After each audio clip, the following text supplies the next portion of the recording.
Ako si Mai Salazar, hatid sa inyo mga pinakamainit na balita sa bansa dito sa News Force. Sa ulo ng mga balita, DMW naka-high alert sa lagay ng mga OFWs matapos ang malalakas na pagyanig sa Taiwan. Produksyon ng asukal, humigit pa sa target na supply sa kabila ng El Nino.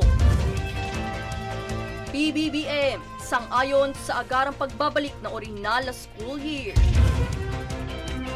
Philippine Army, nadiskubre ang mga nakatagong armas ng NPA sa Sorsogon. BI, inaresto ang dayuhang Koreano na sangkot sa million won telco fraud. Philippine team, hakot medalya sa international competitions. Patas at pantay na balita, komprehensibong ulat para sa pulso ng masa. Ito ang News Force. Naka-high alert ang mga tanggapan ng Department of Migrant Workers o DMW sa Taiwan. Ito ay upang antabayanan ang sitwasyon ng mga overseas Filipino workers matapos ang naitalang dalawang magnitude 5.9 na lindol na yumanig sa naturang bansa nitong Lunes ng hapon. Wala pa namang kabuuang ulat ukol rito, ngunit nakikipag-ugnayan na ang mga tanggapan ng DMW sa Taipei, Taichung at Kaohsiung upang alamin ang sitwasyon ng mga OFW.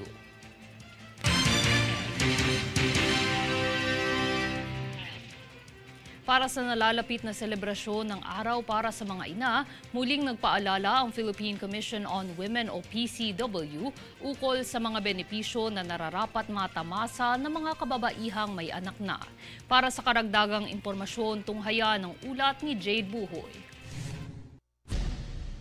Muling nagpaalala ang Philippine Commission on Women o PCW ukol sa benepisyong matatamasa ng mga ina lalo na't nalalapit na ang selebrasyon para sa araw ng mga ina.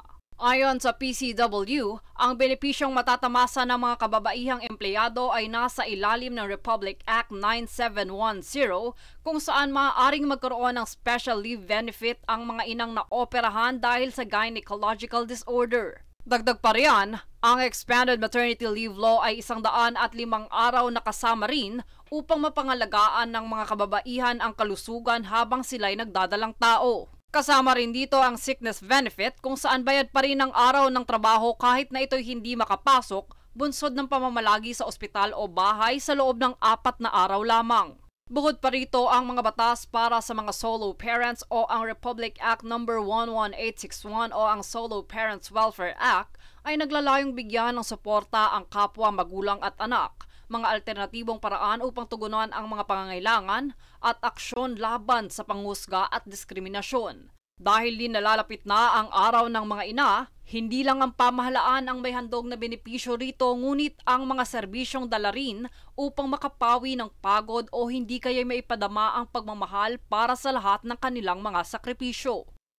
It will give them the relaxation that they need after a long week na di ba, nag-work. So I hope that the moms will take advantage of that. Whether they're working or they're not working, stay-at-home moms, it doesn't mean naman kasi na kapag mom ka, ihuli mo lagi yung sarili mo. You also have to take care of yourself.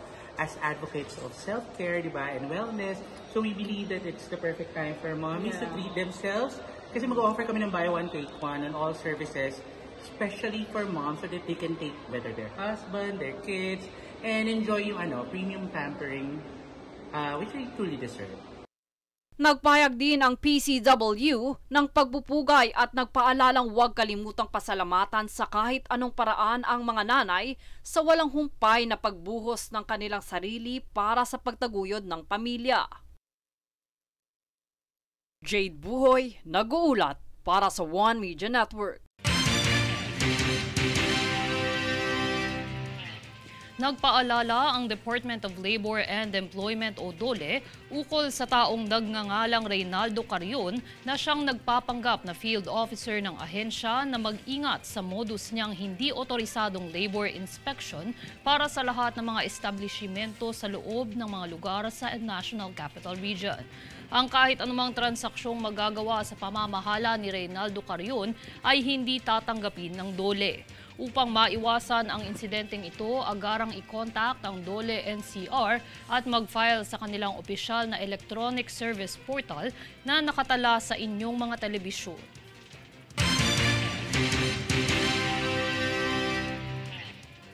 Ipinakilala na sa publiko ng Land Transportation Office o LTO ang Aksyon on-the-Spot Hotline para mabilis na respondehan ang anumang reklamo sa mga mapang-abuso na gawain na talamak ngayon. Yan ang balitang hatid ni Daniza Lopez. Inilunsad ng Land Transportation Office o LTO ang Aksyon on-the-Spot Hotline para sa publiko laban sa mga online scammers. Ito'y matapos kumalat ang isang text message ukol sa traffic violation na nagpapanggap bilang LTO kung saan naglalaman ito ng isang link na siyang maaaring makompromiso ang personal na impormasyon ng biktima. Pahayag ni LTO Chief Assistant Secretary Attorney Vigor Mendoza II, ang hotline ni ito ay layunin ding pakinggan at respondehan ang hinanaing ng mga motorista sakaling mayroon itong reklamo sa kapwa motorista na road rage. Matatandaan na mahigpit ding ipinagbabawal ni Pangulong Ferdinand Bongbong Marcos Jr. ang paggamit ng wangwang, kung kaya tinikayat ni Mendoza ang publiko na ipagbigay alam sa hotline ng LTO sakaling mayroong masaksihan na hindi otorisadong sasakyan ang gumagamit nito. Maaaring magpadala ng mensahe ang publiko sa numero ng Aksyon on the Spot kung saan tiniyak ng LTO na mananatiling protektado sa ilalim ng Data Privacy Law ang anumang impormasyon na ibinahagi sa ahensya. Daniza Lopez, nag-uulat para sa One Media Network. Babala sa publiko dahil mayroong kumakalat na maling impormasyon ukol sa tulong pinansyal ng Department of Education o DepEd para sa mga graduate. Yan ang ating alamin sa balitang hatid ngayon ni Daniza Lopez. Nilinaw ng Department of Education o DepEd sa publiko na walang katotohanan ang kumakalat na tulong pinansyal ng kagawaran para sa mga graduate. Sa abiso ng DepEd ay itinuturing nitong fake ang kumakalat na post online kung saan makakatanggap umano ng 8,000 piso ang mga gagraduate mula elementarya hanggang kolehiyo. Naglagay din ito ng petsa ng palugit para sa mga kinakailangang requirements dahil nakasaad sa nasabing post ang agarang pagpapalista para makatanggap ng ayuda. Nilinaw naman ni DepEd Undersecretary Michael Poa na walang programa ang kagawaran ukol dito kung kaya't pinagdodoble ingat nito ang publiko. Paalala din ng DepEd, tanging sa mga opisyal na website lamang nito sumubaybay at beripikahing mabuti ang mga impormasyon na nakasaad bago maniwala at magtiwala. Daniza Lopez, nag-uulat para sa One Media Network.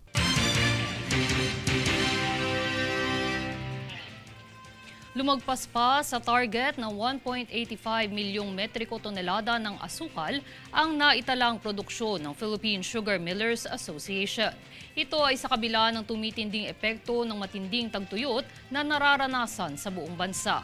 Sa tala ng mga sugar millers ay mayroon ng 1.86 milyong metrikong tonelada ng pananim na asukal mula nakaraang taon hanggang kasalukuyan, na lumampas sa inisyal na bilang ng itinakda ng Sugar Regulatory Administration.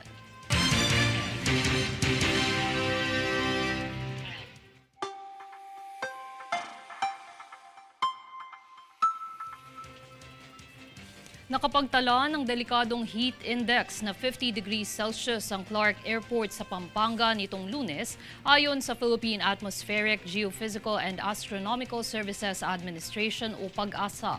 Bukod rito, nasa 32 pang lugar ang nakaranas ng heat index sa ilalim ng danger levels. Samantala, kasalukuyang easterlies naman ang nananaig sa iba pang bahagi ng bansa, partikular sa Metro Manila at natitirang bahagi ng bansa.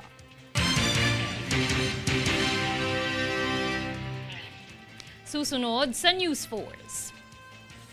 Ilang kongresista sinang-ayunan ang hiling ng DOJ na ilipat ang mga kaso ni Kibuloy sa Pasig City. MMDA muling nagbabala sa bagong text scam na kumakalat, no-touch arrest penalty, panibagong modus. PBBM sang-ayon sa agarang pagbabalik ng orihinal na school year na mula Hunyo hanggang Marso. Manatiling nakatutok para sa higit pang mga balita sa pagbabalik ng News Force.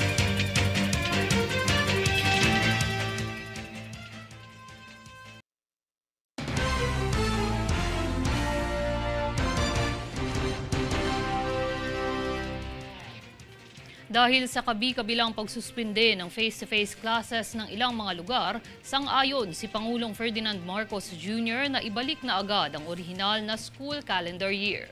Para sa ibang detalye, narito si Francis Riodique. Matatanda ang inihayag ng Department of Education na hindi agaran kung hindi paunti-unting ibabalik ang school calendar year. Ito umano ay dahil pinangangambahan na hindi sasapat ang bilang ng araw ng klase kung agaran ang pagbabalik ng school year. Ayon sa DepEd, dahil sa paunti-unting pagbabago ay sa 2028 pa ito maisasakatuparan. Ngunit ayon sa isang ambush interview sa Pasay, sinabi ni Pangulong Ferdinand Marcos Jr. na sang-ayon na siya sa agarang pagbabalik ng academic year na mula Hunyo hanggang Marso. Ito umano ay dahil sa tumitinding epekto ng El Nino kung saan laman ng mga balita ang pagkansela ng face-to-face classes ng maraming mga eskwelahan. I don't see any objections really from anyone. So yes, that's part of the plan that we are trying to do to bring it back already to the old schedule. Dagdag pa ng Pangulo, hiningi na rin umano niya ito sa DepEd at hinihintay na lamang ang konkretong plano mula kay Vice President Sara Duterte. Umaasa naman ang Pangulo na matuloy na ang agarang pagbabalik ng orihinal na school year sa susunod na taon. Francis Riodique, nag-uulat para sa One Media Network. Ipinahayag ni Pangulong Ferdinand Marcos Jr. na isertipika bilang urgent ang pag-amyenda sa Rice Tariffication Law. Ito umano ay upang mapababa ang presyo ng bigas. Para sa detalye, narito ang ulat ni Francis Riodique.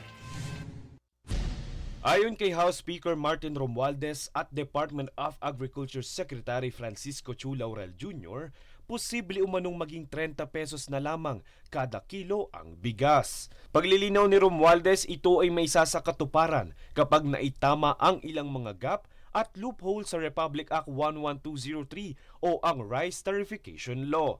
Kaya naman isinusulong ngayon ni Romualdez ang pag-amyenda sa nasabing saligang batas. Sa pamamagitan umano nito, posibleng maging 30 na kada kilo ang bigas simula Hulyo ngunit sa mga piling lugar lamang.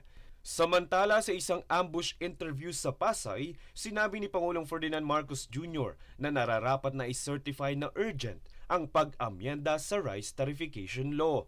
Ito umano ay para mapababa ang presyo ng bigas sa bansa.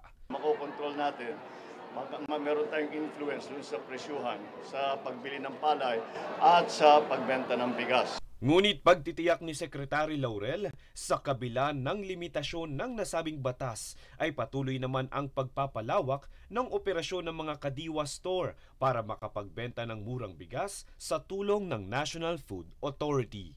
Francis Riodique, nag-uulat para sa One Media Network. Sinang-ayuna ng ilang mga kongresista ang hiling ng Department of Justice na ilipat ang mga kaso ni Apollo Kibuloy mula sa Davao at italaga sa Pasig City. Ayon kay Ako Bicol Party List Representative Jill Bungalon, tama lamang na ilipat ito upang masiguro ang patas at impartial na pagdinig sa pastor. Ayon naman kay Lanao del Sur 1st District Representative Zia Alonto Adjong, ito ay upang maiwasang makaimpluwensya ang malakas na impluwensya ng pastor sa Davao. Sa madaling salita, pabor si Congressman Adjong na hindi magkaroon ng home court advantage na konsepto si Kibuloy.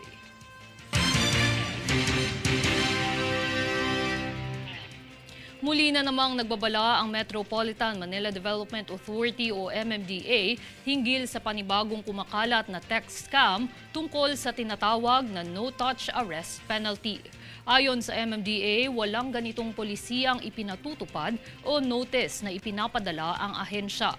Kaya't mariing paalala ng MMDA sa publiko na huwag pindutin ang link sa text message dahil ididirekta ka nito sa pekeng website na ginagamit ang pangalan ng Land Transportation Office at sinasabing kapag inilagay ang iyong plate number ay malalaman mo ang iyong traffic violation, maging pagbayad ng multa.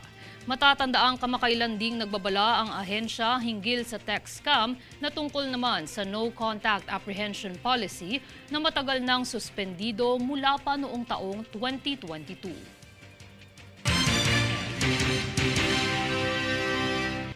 Ibinahagi ng Philippine National Railways o PNR na umpisa na ang isinagawa nito ang 5 araw na Rail Police Orientation Training para sa mga bantay seguridad ng Philippine National Railways o PNR. Layunin ng pagsasanay na paghusayin ang natatanging abilidad ng mga rail police para panatilihin ang kaligtasan ng publiko at mabilis na rumesponde sa anumang hindi inaasahang insidente na maaaring maganap sa mga riles, istasyon at tren. Nag-umpisa na ang unang araw nito kahapon, ika-6 ng Mayo taong kasalukuyan.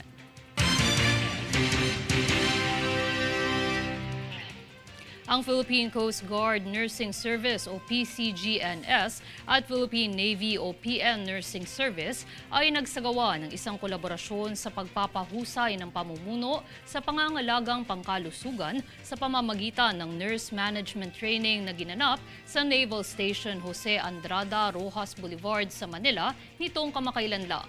Ayon sa CGNS, ang 3 buwang programa na pinangasiwaan ng PN Nursing Service para sa 10 CGNS Nurse Corps Officers ay naglalayong palakasin ang kanilang mga kakayahan sa klinikal na pangangalaga, mga diskarte sa pamumuno at pangangasiwa ng ospital.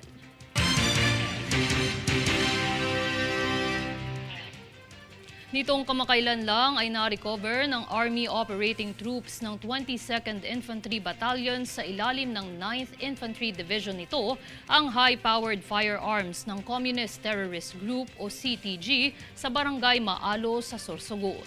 Agad na nagsagawa ng military operation sa mga tauhan nito matapos makatanggap ng tip mula sa mga concerned civilian at nagresulta sa pagkakadiskubre ng 4 na M16 rifles at iba pang bahagi ng mga high-powered firearms. Samantala ay nanawagan naman ng pamunuan ng 9th Infantry Division sa mga natitirang puwersa ng CTG na isuko ang kanilang mga armas at muling sumunod sa batas. Susunod sa News Force.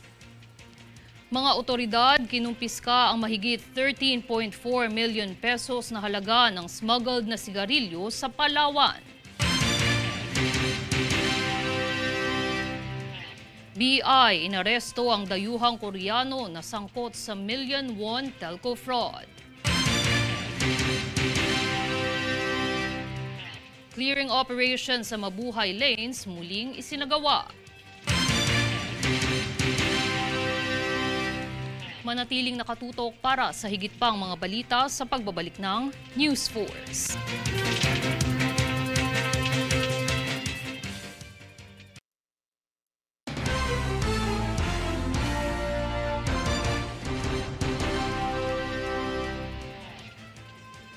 Planong patalsikin sa bansa ang isang dayuhang Koreano bunsod ng krimeng kinasasangkutan nito ukol sa telecommunications fraud.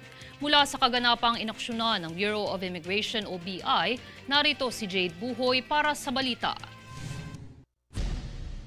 Arestado sa Quezon City ang Koreanong pinaghahanap ng Bureau of Immigration o BI bunsod ng kasong kaugnay ng telecommunications fraud. Ayon kay BI Commissioner Norman Tansinco, ang arestado ay kinilala bilang si Kwon Yuk-yun. Nahuli ang dayuhan matapos ang operasyong isinagawa ng BI Fugitive Search Unit o FSU. Ayon kay Tansinco, ang arestado ay sinampahan na ng agarang deportasyon mula sa Board of Commissioners ng BI. Aniya, ang deportasyon ng dayuhan ay kinakailangan upang masigurado na ito hindi na muling makakabalik sa bansa, maging ang pagdagdag nito sa mga listahan ng blacklisted na dayuhang sangkot sa krimen. Base sa inspeksyon, si Kwon ay kamakailang nagtungo sa bansa ng taong 2018 at kasalukuyang ding nahatulan ng overstaying matapos ang 6 na taon. Dagdag pa ni BIFSU Acting Chief Ryan C., si Kwon ay sinampahan ng warrant of arrest ng Daegu District Court sa Korea dahil sa panggagancho nito bilang umano'y miyembro ng sindikatong kumalimbat ng 12 milyong Korean won o $9,000. Matapos nito, pansamantala munang idinitina si Kwon sa BI Detention Facility sa Camp Bagong Diwa para sa kanyang nalalabing deportasyon. Jade Buhoy, nag-uulat para sa One Media Network. Nitong kamakailan lang ay iniulat ng Philippine Coast Guard o PCG na nakumpiska ng magkakasanib na law enforcement authorities ang mahigit 13 milyong pisong halaga ng mga smuggled na sigarilyo sa Brooks Point sa Palawan. Ang nasabing Joint Law Enforcement Authorities ay binubuo ng Coast Guard Station South Central Palawan, Special Operations Unit Palawan, Coast Guard Intelligence Group Palawan, Coast Guard K9 Field Operating Unit Palawan, CIDG, National Intelligence Coordinating Agency, MIG-22, NISG West, Philippine National Police, Bureau of Customs at ang Bureau of Internal Revenue. Ayon naman sa Coast Guard District Palawan, 448 master cases ng iba't ibang illegal cigarette brands ang nasamsam bilang resulta ng operasyon na isinagawa sa 5 crucial points at 7 residential warehouses sa Barangay Saraza at Barangay Maasi.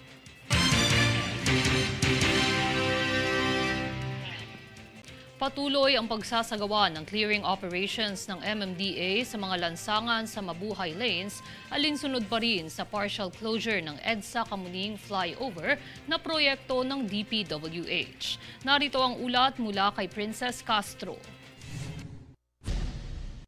Nitong Lunes, ika-6 ng Mayo, muling nagsagawa ng clearing operations ang Metropolitan Manila Development Authority o MMDA sa kahabaan ng Mabuhay Lanes kung saan ito ang pansamantalang nagsisilbing alternatibong ruta para sa 6 na buwang partial closure ng EDSA Kamuning Flyover southbound lane sa Quezon City.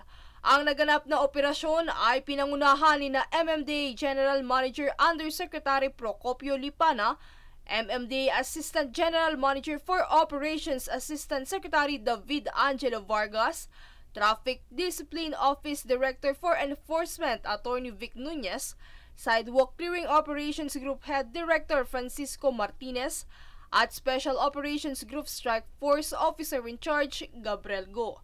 Ang clearing operations ay ginawa sa kanto ng Sergeant Esguera Avenue, Scout Madrinan at Kamuning Road na bahagi ng mga alternatibong ruta para sa pagsasara ng flyover.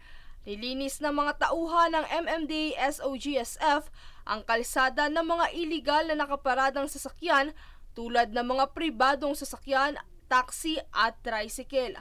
Kabilang din sa mga binuwag ng team ay ang mga iligal na istruktura sa tabi ng mga bangketa. Dahil dito umabot sa 17 ang nahuli at nabigyan ng tiket habang 5 sasakyan ang hinila dakong alas 10 ng umaga ng Lunes. Bagamat nabigyan na ng babala ang mga may-ari ng tindahan noong nagdaang clearing operation sa lugar ay patuloy pa rin ang ilan sa paglabag dito. Kaya't giit na makinauukulan, patuloy sila sa pagpapatupad ng pulisiya sa kalsada maging sa batas trapiko upang hindi makaabala sa mga motorista at daloy ng trapiko. Matatandaang nitong Mayo 1, opisyal ng sinarado ang 1.5 linya ng tulay upang magbigay daan sa retrofitting at rehabilitasyon ng Department of Public Works and Highways sa southbound lane ng EDSA Kamuning Flyover. Ang pagkukumpuning ito ay upang lubos na mapatibay ang tulay at maging handa sa anumang sakuna at kalamidad na maaaring tumama sa Metro Manila tulad na lamang ng lindol maging ang Dabiguan. Samantala, inaasahan namang muling magbubukas ang flyover sa ika-25 na Oktubre ngayong taon. Sa kasalukuyan, tanging mga EDSA bus carousel lamang ang pinapayagang dumaan sa EDSA Kamuning Flyover southbound lane. Princess Castro, nag-uulat para sa One Media Network.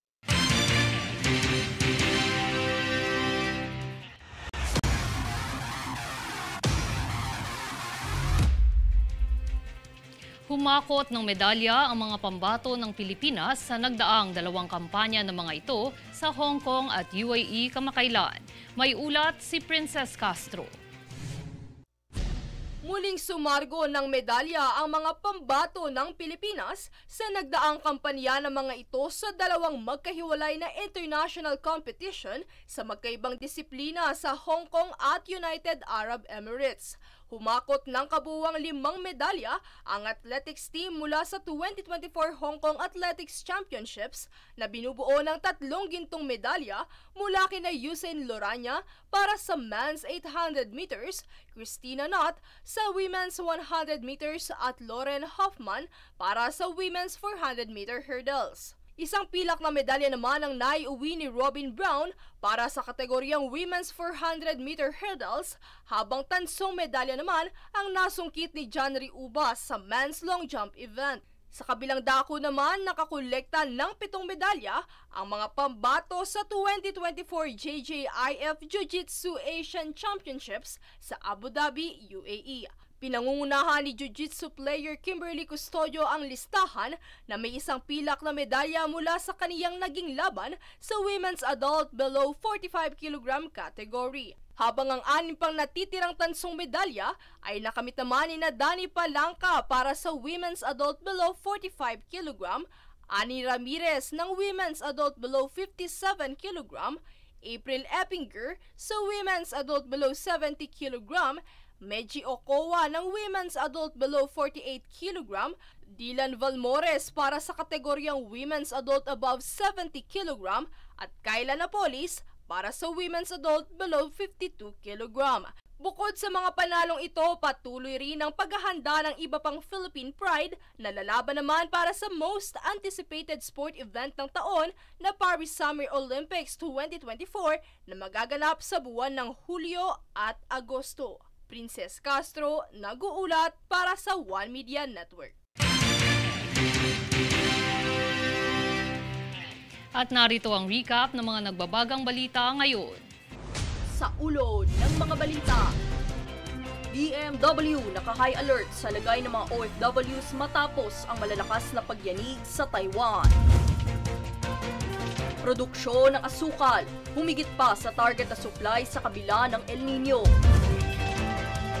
PBBM, sang-ayon sa agarang pagbabalik na orihinal na school year. Philippine Army, nadiskubre ang mga nakatagong armas ng NPA sa Sorsogon. BI, inaresto ang dayuhang Koreano na sangkot sa $1 million telco fraud. Philippine team, hakot medalya sa international competitions. Patas at pantay na balita, komprehensibong ulat para sa pulso ng masa. Ito ang News Force. At yan ang pinakamainit na mga balita ngayong araw.